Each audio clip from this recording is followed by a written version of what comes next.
اور اب کچھ بات سابق صدر آصف علی زرداری کی، جنہوں نے حکومت میں آ کر بلوچستان کو 10 گنا بہتر بنانے کا وعدہ کر لیا۔ شکوہ کیا کہ اسلام آباد نے بلوچستان کو نہیں سمجھا۔ سابق صدر نے پیغام دیا کہ مار دھاڑ سے کچھ حاصل نہیں ہو سکتا، سب کچھ پیار اور بھائی چارے سے بنے گا۔ تربت میں ورکرز کنونشن سے خطاب میں آصف علی زرداری نے بلاول بھٹو کو پاکستان کا مستقبل قرار دے دیا۔ یہ بلوچستان جس کو پاکستان نے سمجھا ہی نہیں، دوستوں نے سمجھا ہی نہیں، اسلام آباد اس کو سمجھتا نہیں ہے۔ مسئلہ یہ ہے کہ اسلام آباد بلوچستان کو نہیں سمجھتا، وہ سندھ کو نہیں سمجھتا، وہ پنجاب کو نہیں سمجھتا، وہ کے پی کو نہیں سمجھتا۔ میں بلوچستان کو ایسا بناؤں گا کہ بلوچستان پہلے سے 10 گنا بہتر ہوگا۔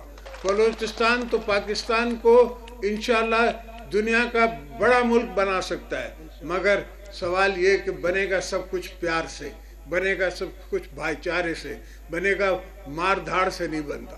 ہم نے افغانوں کی 5 سال 10 سال 40 سال ان کی مہمان نوازی کی ہے، آج بھی افغان ہمارا بھائی نہیں بن رہا، وہ ہم سے پیار نہیں کر رہا، اس کے باوجود کہ ہم نے اس کو 40 سال مہمان بنا کے رکھا ہے۔